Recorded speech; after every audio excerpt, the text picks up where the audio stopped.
Baik, Assalamualaikum warahmatullahi wabarakatuh. Halo anak-anak, hari ini kita akan belajar tentang listrik statis.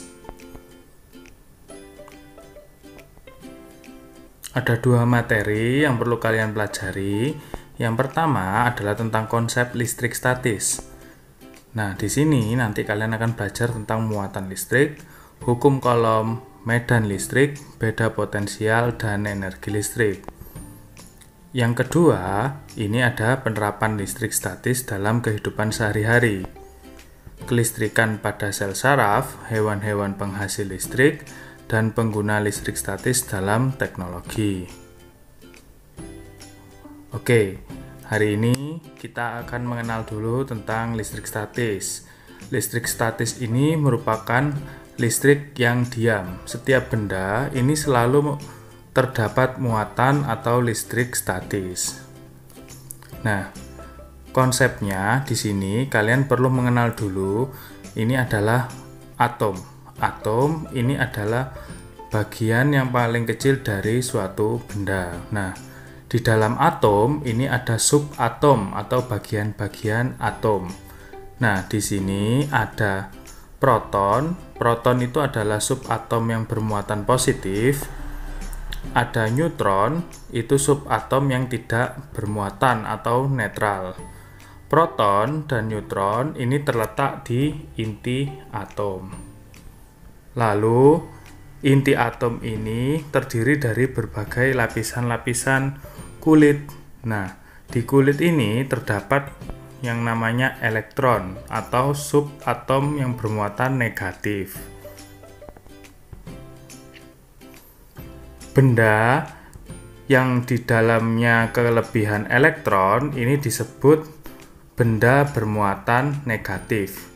Sedangkan benda yang di dalamnya kekurangan elektron, maka benda akan bermuatan positif.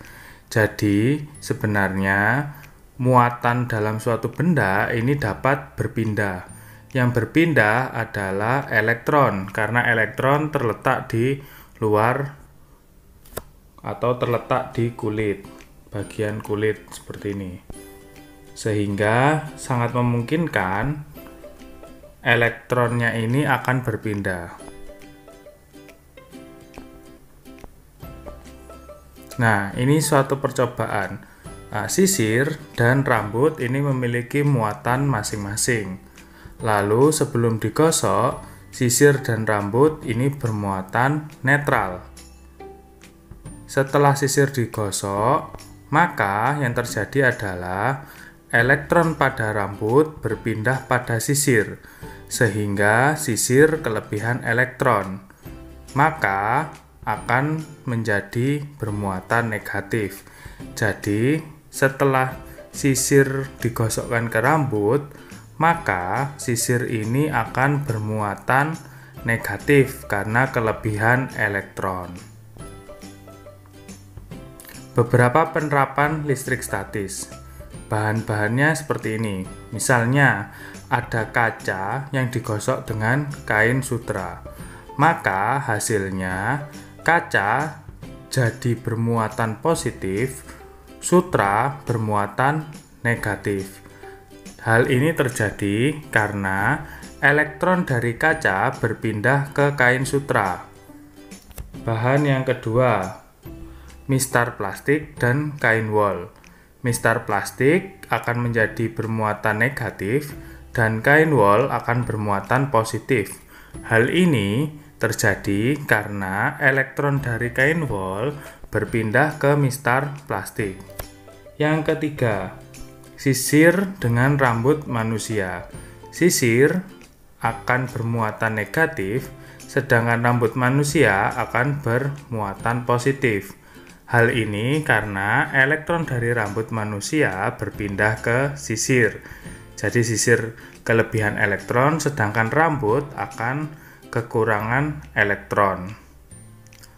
Yang keempat, penggaris atau mistar plastik digosokkan dengan rambut manusia. Sama, maka penggaris akan bermuatan negatif, sedangkan rambut manusia akan bermuatan positif.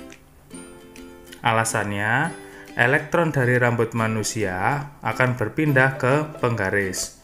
Yang keempat ada balon dengan kain wol. Balon akan bermuatan negatif, sedangkan kain wol akan bermuatan positif. Yang terakhir, ebonit dan kain wol. Ebonit ini akan bermuatan negatif, sedangkan kain wol akan bermuatan positif karena elektron ini pada ebonit, sedangkan pada kain wol maka dia akan kekurangan elektron. Nah, ini cara mudahnya untuk menghafal. Jadi ada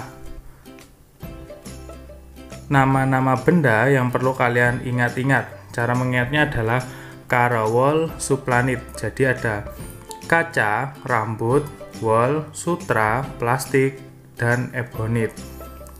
Bila kedua benda ini digosokkan, maka urutan yang atas ini akan bermuatan positif, sedangkan urutan yang bawah akan bermuatan negatif. Contoh, kaca digosokkan dengan kain sutra, maka nanti kaca karena posisinya di atas akan jadi positif, sedangkan sutra akan menjadi negatif. Contoh yang kedua, misalnya ebonit dengan sutra, maka ebonit akan bermuatan negatif, sedangkan sutra akan bermuatan positif karena posisinya ada di atas. Tabel ini perlu kalian hafalkan karena biasanya akan keluar dalam ujian. Nah, cara mengingatnya adalah dengan menyingkatnya seperti ini, kara, wol, sublanit. Oke, dari percobaan yang tadi, ini dilakukan percobaan kembali. Jadi, balon ini digosok-gosokkan dengan sutra. Jadi kanan balon dan balon ini, balon yang warna merah dan warna biru ini digosokkan dengan kain sutra. Setelah itu mereka akan didekatkan. Ternyata ada gaya yang tercipta di antara balon ini ketika mereka didekatkan. Nah, gaya ini disebut dengan gaya Coulomb. Dari percobaan ini, maka ada beberapa kesimpulan. Yang pertama, semakin besar jarak kedua benda yang bermuatan, maka semakin kecil gaya antar benda tersebut dan sebaliknya. Maksudnya adalah jarak di antara dua benda ini bila semakin jauh, maka akan semakin kecil gaya yang tercipta. Yang kedua, semakin besar muatan kedua benda, maka semakin besar gaya antara kedua benda tersebut. Nah, ini adalah hukum Coulomb. Jadi, Fc sama dengan K dikalikan, titik ini artinya kali, K dikali Q1 dikali Q2 per R kuadrat. Atau kalian bisa menyingkatnya dengan kakiku remuk-remuk. Jadi kakiku remuk-remuk.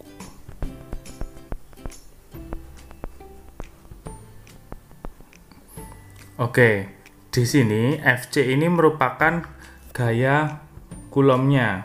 Satuannya adalah Newton. Sedangkan K atau konstanta ini nilainya tetap dan sudah diketahui.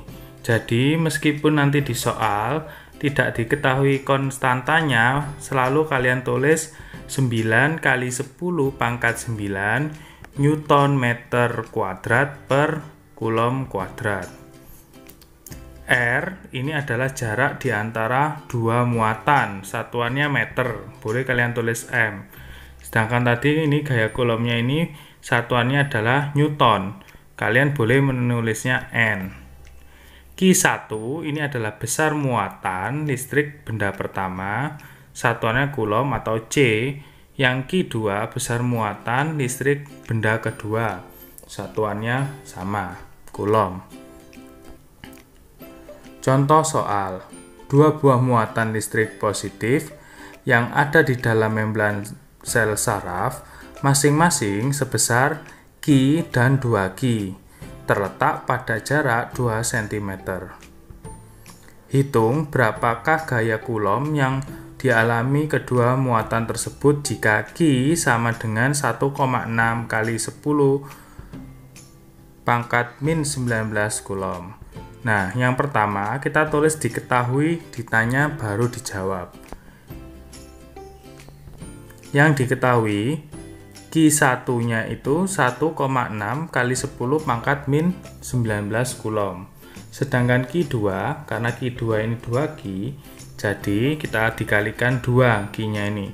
2 kali 1,6 kali 10 pangkat min 19, maka hasilnya adalah 3,2 kali 10 pangkat min 19.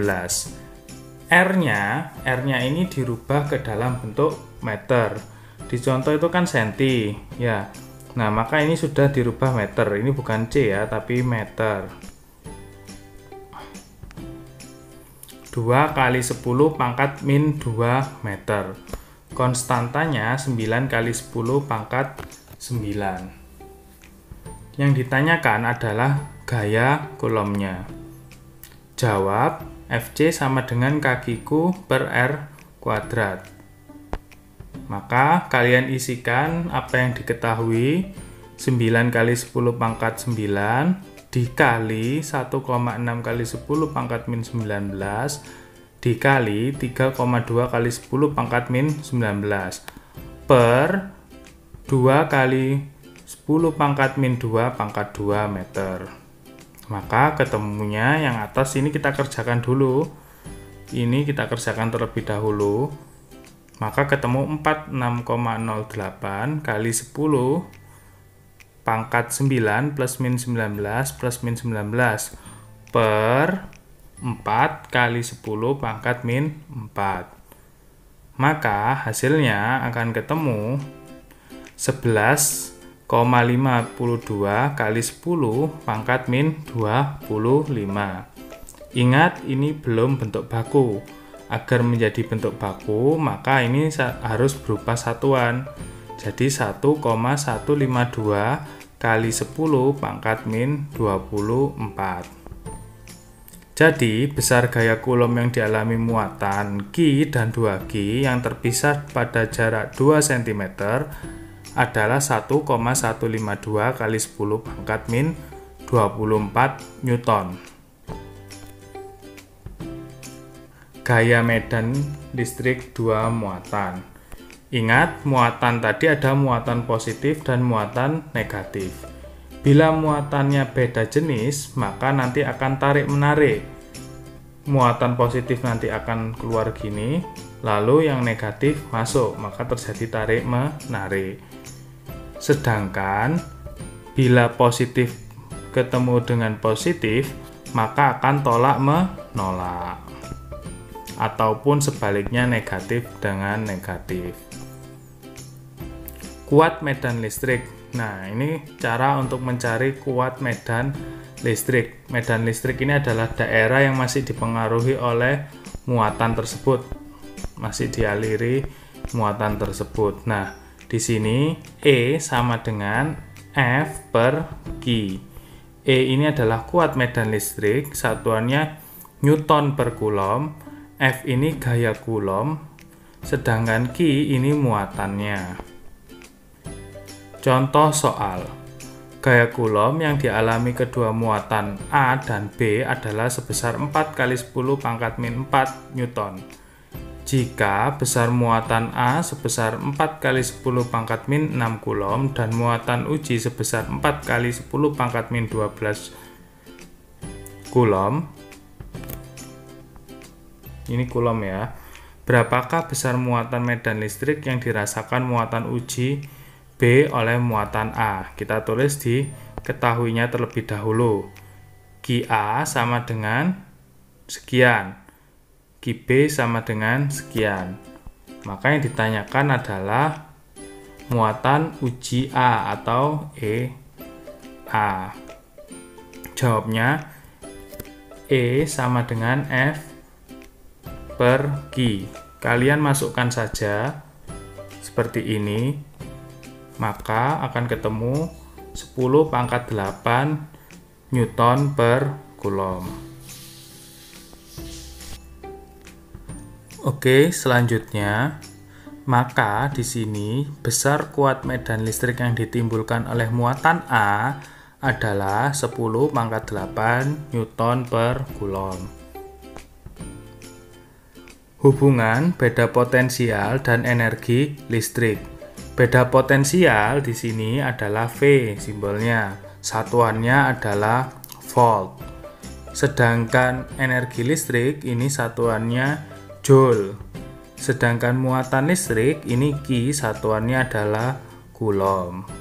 Beda potensial ini adalah perbedaan muatan yang ada pada suatu titik, misalnya terjadinya petir atau kilat. Nah, di sana ini terjadi karena adanya perbedaan potensial muatan antara awan dengan awan atau awan dengan bumi.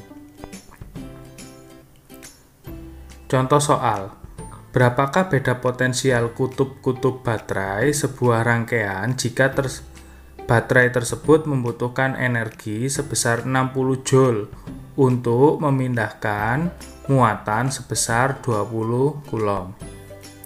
Diketahui energinya ini adalah sebesar 60 joule, Q-nya 20 Coulomb. Yang ditanyakan adalah beda potensial. Maka jawabnya kalian masukkan rumus yang tadi, V sama dengan W per Q. Maka kalian tinggal ganti apa yang diketahui, 60 dibagi 2, kalian tinggal coret gini, maka akan ketemu 3, satuannya 3 volt. Demikian pembelajaran hari ini. Bila ada pertanyaan, silahkan kalian tanyakan ke grup WA masing-masing. Kalian juga bisa menonton video pembelajaran ini dan video pembelajaran lainnya di channel YouTube Solid IPA. Saya akhiri pembelajaran hari ini. Selamat pagi. Wassalamualaikum warahmatullahi wabarakatuh.